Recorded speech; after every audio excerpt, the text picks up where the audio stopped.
السلام علیکم ورحمۃ اللہ وبرکاتہ۔ الحمد للہ نحمده ونستعینه ونستغفره ونعوذ باللہ من شرور انفسنا ومن سیئات اعمالنا، اشہد ان لا الہ الا اللہ وحدہ لا شریک لہ واشہد ان محمدا عبدہ ورسولہ صلی اللہ علیہ وعلی آلہ وصحبہ وسلم۔ اللہم صل علی محمد وعلی آل محمد كما صليت على إبراهيم وعلى آل إبراهيم إنك حميد مجيد۔ اللهم بارك على محمد وعلى آل محمد كما باركت على إبراهيم وعلى آل إبراهيم إنك حميد مجيد۔ رب اشرح لي صدري ويسر لي أمري واحلل عقدة من لساني يفقه قولي۔ اللهم طهر قلبي من النفاق وعملي من الرياء ولساني من الكذب وعيني من الخيانة، فإنك تعلم خائنة الأعين وما تخفي الصدور۔ اللهم انفعني بما علمتني وعلمني ما ينفعني وزدني علما، أما بعد فإن خير الحديث كتاب الله وخير الهدي هدي محمد صلى الله عليه وسلم، وشر الأمور محدثاتها وكل محدثة بدعة وكل بدعة ضلالة وكل ضلالة في النار۔ أعوذ بالله السميع العليم من الشيطان الرجيم، من همزه ونفخه ونفثه، بسم الله الرحمن الرحيم۔ وتوبوا إلى الله جميعا أيها المؤمنون لعلكم تفلحون۔ گزشتہ سے پیوستہ خطبہ جمعۃ المبارک میں توبہ کے بارے میں چند بنیادی حقائق میں نے آپ کے سامنے عرض کیے تھے کہ توبہ کا حقیقی اصل اور بنیادی تعلق نیکیوں کے بعد اللہ سے توبہ کرنا اور معافی مانگنا ہے۔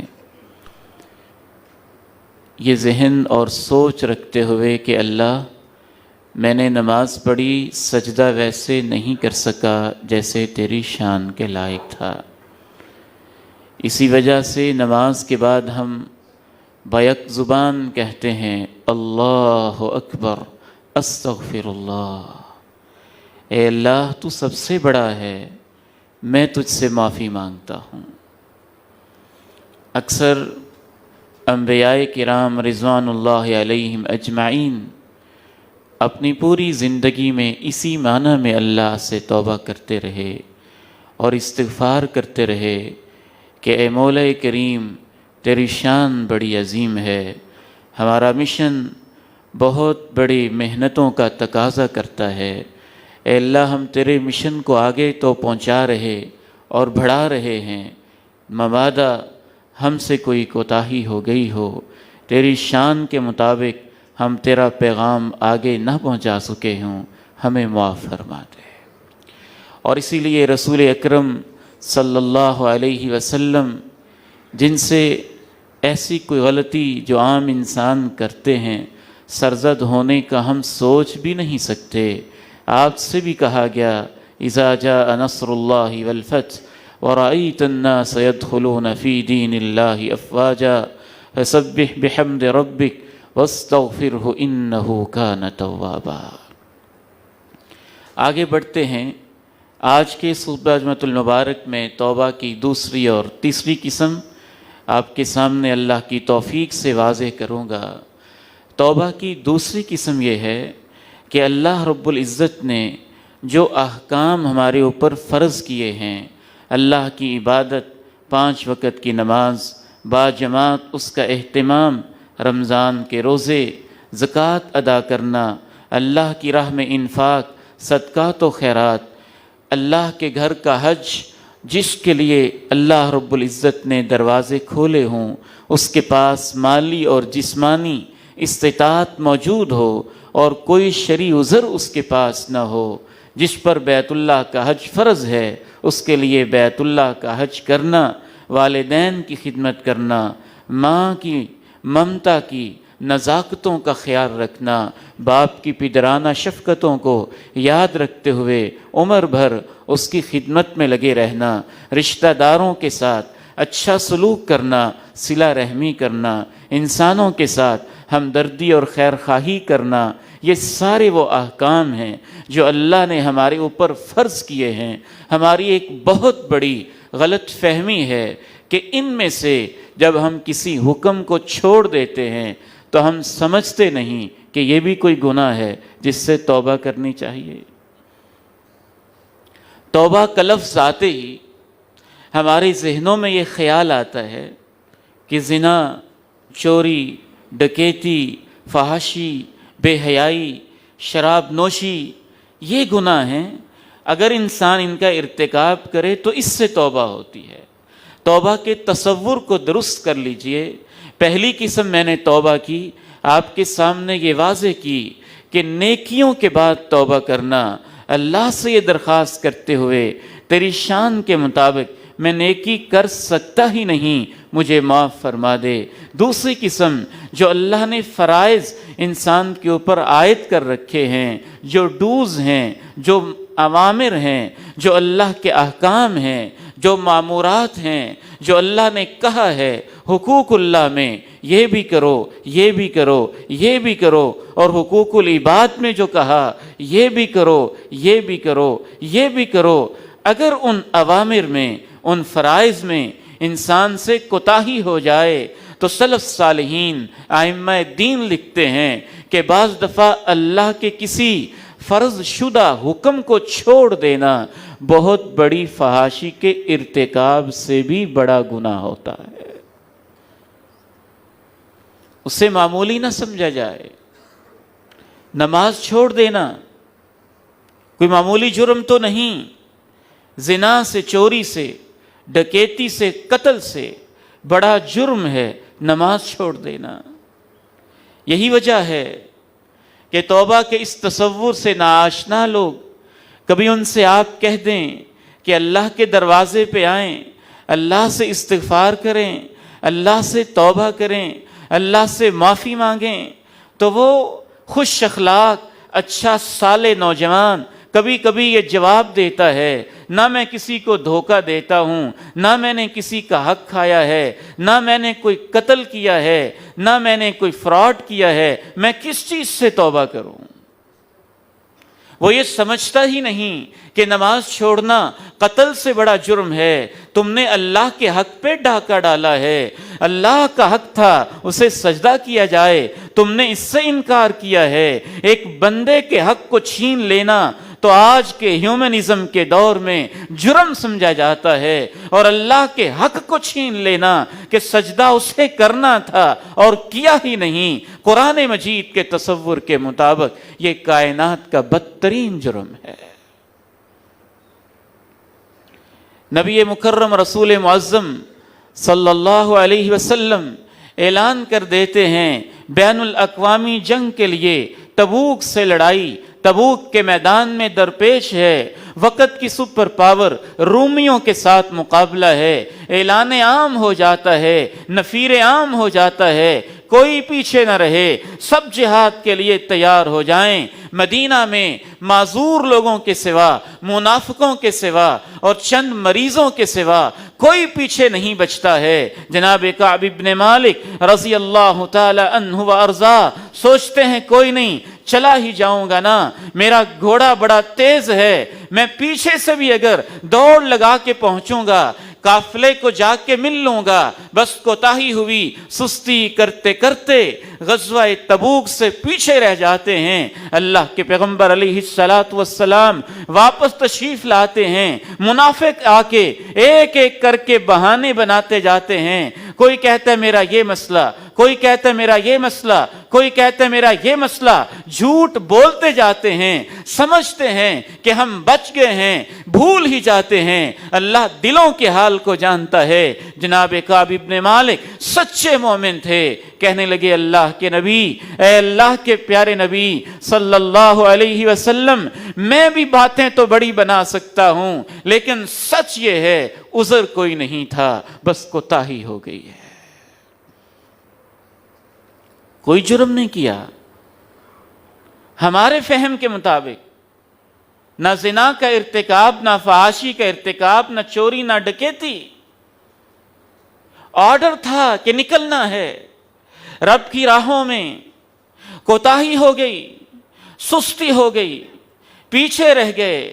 اللہ کے پیغمبر علیہ الصلاۃ والسلام نے کہا ان لوگوں نے دنیا کو دکھانا چاہا، عذر بناتے گئے، ان کے عذر قبول ہوتے گئے، تمہارا معاملہ میں اللہ کے سپرد کرتا ہوں۔ جناب کعب نے ایسے کہا، جناب ہلال نے ایسے کہا، جناب مرارہ ابن ربیع نے ایسے کہا۔ صرف 3 صحابہ تھے، اپنی کوتاہی، اپنی کسی کمزوری کی وجہ سے میدان جہاد سے پیچھے رہ گئے اور کوئی جرم، کوئی گناہ نہیں کیا۔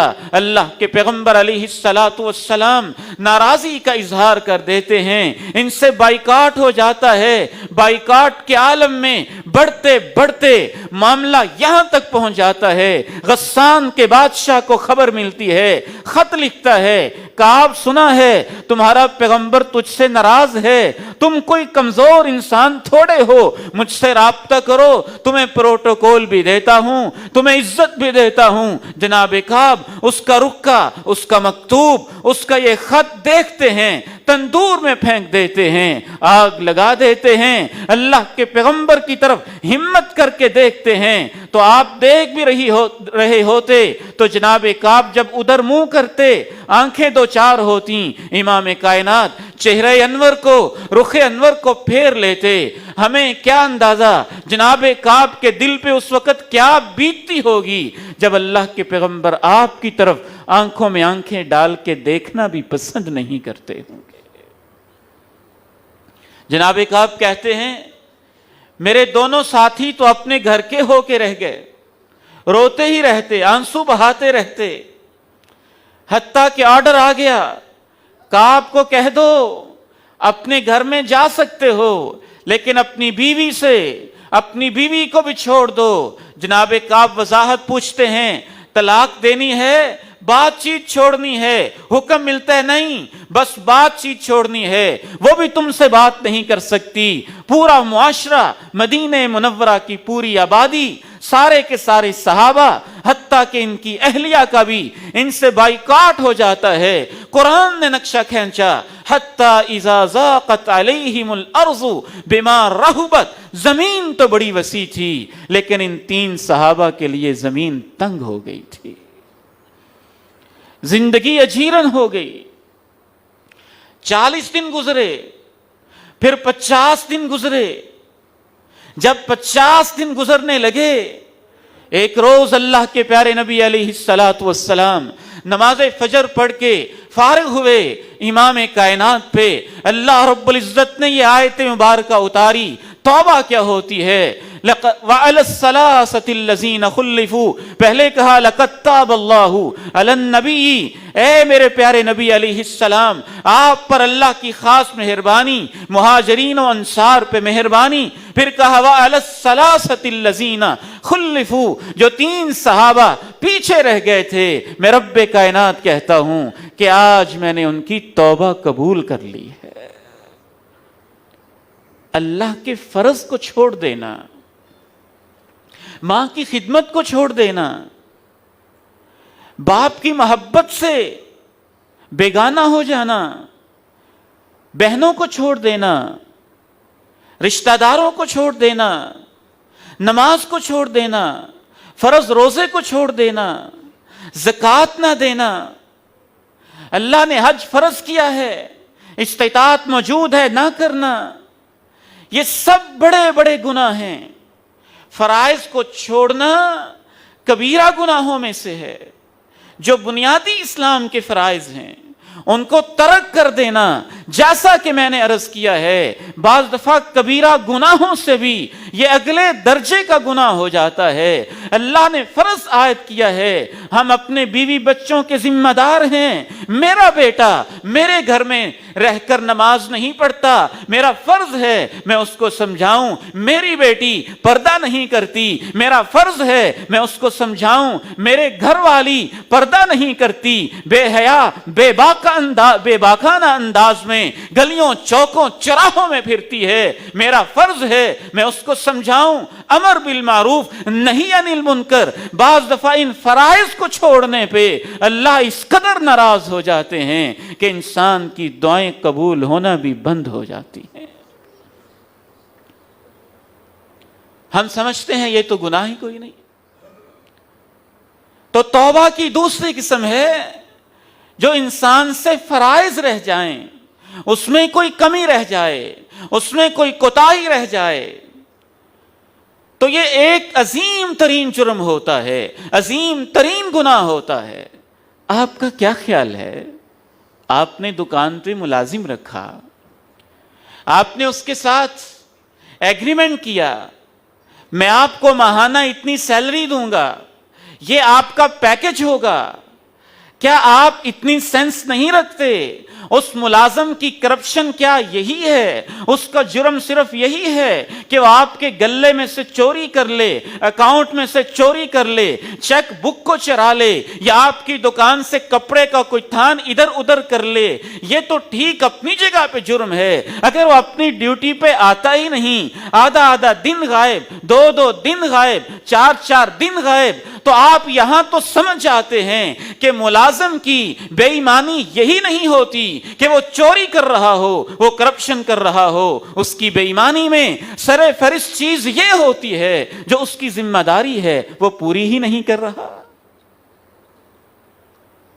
ہم چھوٹے سے لوگ، گھٹیا سے لوگ، کمزور سے لوگ اپنے ملازموں پر تو اتنا حق جتلاتے ہیں، اور جب اللہ کی باری آتی ہے تو بھول ہی جاتے ہیں کہ اس کے حکموں کو نہ ماننا بھی بہت بڑا گناہ ہے۔ اس کے حکموں کی پرواہ ہی نہ کرنا بہت بڑا گناہ ہے۔ اور یہ والی توبہ جب قبول ہوئی تو کیا خوشی کا منظر تھا۔ مدینہ کے ماحول سے کوئی سمجھے توبہ کیا ہوتی ہے، توبہ کا قبول ہونا کیا ہوتا ہے۔ صحیح بخاری شریف میں جناب کعب ابن مالک کہتے ہیں قرآن مجید نے ان 3 لوگوں کی توبہ کا خصوصی تذکرہ کیا جن کا جرم کوئی اس طرح کا نہیں تھا جو ہم سمجھتے ہیں، صرف میدان جہاد کا جو فرض عائد ہو رہا تھا اس سے پیچھے رہ گئے تھے۔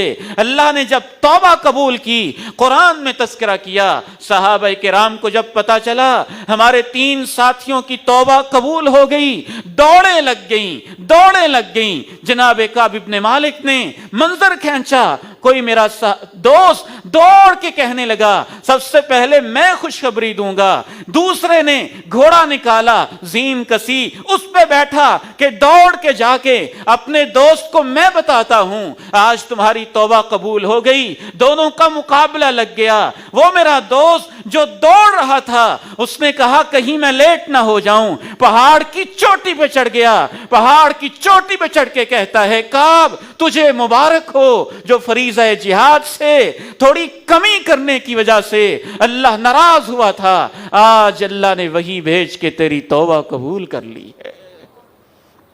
کہتے ہیں جو گھوڑے پہ بیٹھا تھا وہ پیچھے رہ گیا، آواز کا سفر تیز تھا، اس کی آواز پہلے پہنچ گئی۔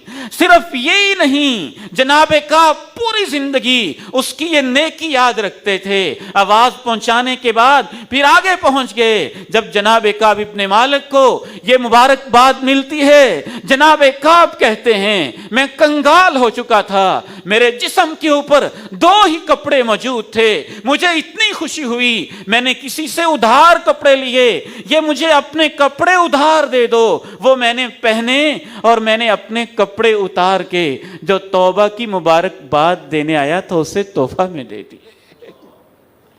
میں اللہ کے پیارے نبی کی خدمت میں حاضر ہوا، آپ نے کہا کعب تجھے مبارک ہو۔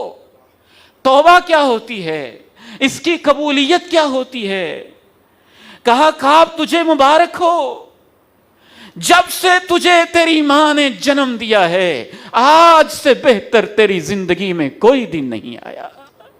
جناب کعب کہتے ہیں میں نے کہا اللہ کے نبی یہ آپ کی طرف سے بشارت ہے یا اللہ کی طرف سے ہے؟ آپ کی طرف سے یہ الفاظ یہ پیغام ہیں یا اللہ کی طرف سے ہیں؟ فرمایا کعب اللہ کا پیغام ہے کہ کعب تیری ماں نے جب سے تجھے جنم دیا تیری زندگی میں آج سے زیادہ خوشی اور برکت والا دن کوئی نہیں آیا ہے۔ وَعَلَى الثَّلَاثَةِ الَّذِينَ خُلِّفُوا، کہا اللہ کے پیارے نبی صلی اللہ علیہ وسلم مجھے اس توبہ کے قبول ہونے کی اتنی خوشی ہے کہ اس خوشی کے اندر جتنی میری جائیداد ہے میں ساری کی ساری توبہ کی قبولیت کی خوشی میں اللہ کی راہ میں دینا چاہتا ہوں۔ فرمایا کعب ساری نہ دو، ساری مت دو، کچھ رکھ لو۔ جناب کعب ابن مالک رضی اللہ تعالی عنہ کہنے لگے ٹھیک ہے آپ کا حکم ہے تو غزوہ خیبر میں جو مجھے حصہ ملا تھا وہ حصہ میں اپنی ضروریات زندگی کے لیے، اپنی اولاد کی ضرورت کے لیے باقی رکھ لیتا ہوں، باقی میرا سارے کا سارا مال قبولیت توبہ کی خوشی میں اللہ کی راہ میں نچھاور کر دیتا ہوں۔ یہ توبہ کی دوسری قسم ہوتی ہے کہ آپ کو یہ توفیق مل جائے کہ جو فرائض آپ پہ عائد ہوتے تھے یہ شعور آ جائے کہ مجھ سے تو اس فرض میں کوتاہی ہو رہی ہے، اس فرض میں کوتاہی ہو رہی ہے، اس فرض میں کوتاہی ہو رہی ہے۔ آج کی اس دنیا کا بہت بڑا مسئلہ یہ ہے کہ ہر انسان کو فکر لاحق ہے میرے رائٹس، میرے حقوق، اور یہ کوئی فکر نہیں میری ڈیوٹیز، میرے فرائض۔ ہر ایک اپنے حقوق کی جنگ لڑ رہا ہے اور اپنے فرائض کی فکر کہ میرا بھی کوئی فرض ہے، میرے اوپر بھی کوئی ذمہ داری ہے، میرے اوپر بھی کچھ اللہ رب العزت نے ڈیوٹیز رکھی ہیں، ان کی فکر نہیں ہے۔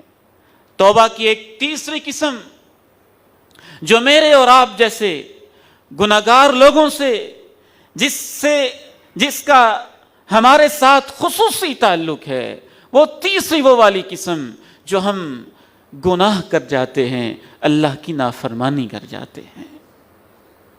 قرآن مجید نے گناہ کو مختلف نام دیے، کہیں اس کو اثم کا نام دیا، کہیں عدوان کا نام دیا، کہیں معصیت کا نام دیا، کہیں فسق کا نام دیا، کہیں کفر کا نام دیا، کہیں شرک کا نام دیا، کہیں فحشاء کا نام دیا، کہیں تقول علی اللہ کا نام دیا۔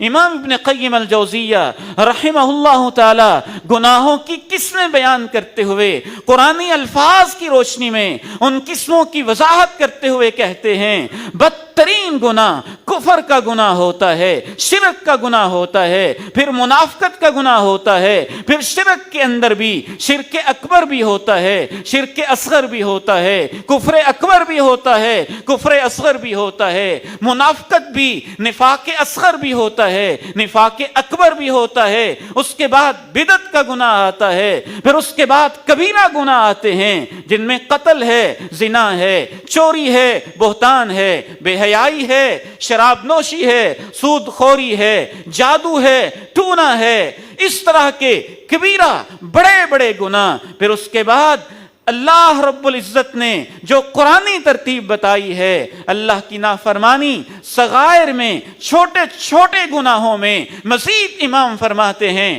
چھوٹے گناہوں کا یہ مطلب نہیں کہ وہ ہر وقت چھوٹے ہوتے ہیں، بعض دفعہ چھوٹا گناہ کرتے ہوئے جب انسان پرواہ نہیں کرتا نافرمانی کس ہستی کی ہو رہی ہے، یا چھوٹا گناہ کرتے ہوئے جب انسان اس پہ خوش ہوتا ہے یا اس پہ فخر کرتا ہے یا اس کی تشہیر کرتا ہے، امام فرماتے ہیں بعض دفعہ اس کا یہ چھوٹا گناہ بڑے گناہ سے بھی بڑا ہو جاتا ہے،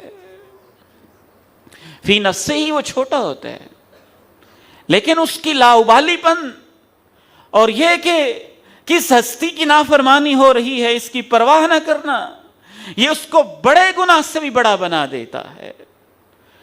وقت نہیں کہ میں ان گناہوں کی تفصیل میں جاؤں، ان گناہوں کے بارے میں یہ سوچ لینا کہ اللہ میں گناہوں کو چھوڑتا ہوں، پھر اس کی بھی ترتیب ہوتی ہے، کفر کو چھوڑنا، شرک کو چھوڑنا، بدعت کو چھوڑنا، کبیرہ گناہوں میں سے کسی ایک گناہ کو چھوڑنا۔ یا اللہ میں قتل سے توبہ، میں زنا سے تائب ہوتا ہوں، میں چوری سے تائب ہوتا ہوں، میں شراب سے تائب ہوتا ہوں، میں سود خوری سے تائب ہوتا ہوں۔ اس توبہ کی بھی کئی قسمیں ہوتی ہیں، اور ان میں سے اعلیٰ ترین قسم یہ ہوتی ہے کہ اللہ کسی بندے کو اگر توفیق دے دے، وہ رب کے سامنے آنسو بہا کے یہ کہہ دے، اللہ زندگی میں جتنے گناہ کیے ہیں میں سب کی معافی مانگتا ہوں، اور تیری نافرمانی کے سارے کام آئندہ پوری زندگی کے لیے چھوڑتا ہوں، کبھی نہیں کروں گا۔ یہ جب توبہ کر لے تو اس توبہ کا توبۃ نصوحا کہتے ہیں، خالص توبہ، سارے گناہوں سے توبہ۔ بندہ مخلص ہو گیا، خالص ہو گیا، کہ اس نے وہ بھی توبہ کا ایک لیول ہے کہ بندہ کہے یا اللہ فلاں گناہ تو میں چھوڑ سکتا ہوں، فلاں میں ابھی چھوڑنے کی پوزیشن میں نہیں ہوں، کسی کو توفیق ہو جائے، بہت ممکن ہے اللہ جس گناہ سے توبہ کر رہا ہے اسے تو معاف کر دے، لیکن یہ خالص توبہ نہیں ہوئی۔ خالص توبہ یہ ہوگی کہ اللہ جتنے بھی گناہ سابقہ زندگی میں مجھ سے ہوئے، تیری نافرمانی کے جتنے بھی کام آئندہ ہو سکتے ہیں، اے اللہ میں نہیں کروں گا، تیرے ساتھ یہ وعدہ کرتا ہوں۔ جب یہ والی انسان توبہ کرتا ہے، اس کو توبۃ نصوحا کہتے ہیں۔ پھر توبہ کے فیکٹرز ہوتے ہیں، کبھی انسان گناہ کو اس لیے چھوڑتا ہے میں بدنامی سے بچ جاؤں، کبھی اس لیے چھوڑتا ہے اس کا سٹیٹس اجازت نہیں دیتا، کبھی اس لیے چھوڑتا ہے راز کھل جاتے ہیں، کبھی اس لیے چھوڑتا ہے فائلیں اوپن ہو جاتی ہیں، کبھی اس لیے چھوڑتا ہے میری عزت میں فرق نہ آ جائے۔ ان میں سے بھی کوئی فیکٹر نہ ہو، بنیادی فیکٹر یہ ہو اللہ تیری محبت میں تیرے حکموں کو مانتے ہوئے میں گناہ کو چھوڑتا ہوں۔ پھر اس کی بھی کئی قسمیں ہوتی ہیں، کبھی بندہ اس لیے چھوڑتا ہے اللہ تیری سزا سے بچ جاؤں، کبھی اس لیے چھوڑتا ہے جہنم سے بچ جاؤں، کبھی اس لیے چھوڑتا ہے عذاب سے بچ جاؤں۔ یہ بھی توبہ کا ایک لیول ہے، اور اعلیٰ ترین توبہ کا لیول یہ ہے کہ بندہ کہے اللہ تو اتنا عظیم، تیرے میرے اوپر اتنے احسان، تیری نافرمانی کرتے ہوئے مجھے شرم آتی ہے، میں گھٹیا ترین بندہ اتنی عظیم ہستی کی کیسے نافرمانی کروں۔ یہ توبۃ نصوحا کی بھی اعلیٰ ترین قسم ہوتی ہے۔ اس کا اللہ نے خصوصی حکم دیا۔ النصح کسی چیز کے خلوص کو کہتے ہیں، اس کے اندر خلوص اتنا بھر گیا کہ اسے اپنی کوتاہیاں نظر آنے لگیں، اللہ کی عظمت نظر آنے لگی، اپنا نچلاپن نظر آنے لگا، اللہ کا مقام علو نظر آنے لگا، اللہ کے انعامات نظر آنے لگے، اپنی ناشکریاں نظر آنے لگیں، اللہ کا جلال نظر آنے لگا، اپنی کمزوری نظر آنے لگی، اللہ کا علم محسوس ہونے لگا۔ وہ یوں محسوس کرنے لگا کہ اللہ مجھے دیکھتا رہا، میں پھر بھی اس کی نافرمانیاں کرتا رہا، اتنی بڑی ہستی مجھے اب دیکھتی رہی اور اس کے باوجود میں اس کی بغاوتیں کرتا رہا۔ اس کو اللہ کی عظمت سے شرم سی محسوس ہونے لگی، حیا آنے لگا، اور اس وجہ سے اس نے کہا کہ اللہ میں ساری زندگی اب تیری نافرمانی کا کام نہیں کروں گا۔ یہ اعلیٰ ترین توبۃ نصوحا کی بھی قسم ہے۔ کیوں ہم توبہ نہیں کرتے اور توبہ کی طرف ہم آتے کیوں نہیں؟ خواہش تو ہوتی ہے کہ میں تائب ہو جاؤں، لیکن پھر بھی پریکٹیکلی توبہ ہو نہیں پاتی۔ کبھی کر لیتے ہیں اور پھر وہ ٹوٹ جاتی ہے، پھر کرتے ہیں اور پھر ٹوٹ جاتی ہے، پھر توبہ کرتے ہیں اور پھر ٹوٹ جاتی ہے۔ اس کے اسباب کیا ہیں؟ اس کی وجوہات کیا ہیں؟ اور ان اسباب پہ کیسے قابو پایا جا سکتا ہے؟ اس کا حل کیا ہے؟ وہ کیا چیزیں ہیں جس سے توبہ کی توفیق ملتی ہے، اس پہ استقامت ملتی ہے؟ یہ موضوع انشاءاللہ جاری ہے، اور آئندہ خطبہ جمعہ میں اللہ کی توفیق سے اس کے حوالے سے چند بنیادی گزارشات آپ کے سامنے رکھوں گا۔ رب کریم سے دعا ہے مجھے اور آپ کو توبۃ نصوحا اور توبہ صادقہ کی توفیق نصیب فرمائے۔ وآخر دعوانا ان الحمد للہ رب العالمین۔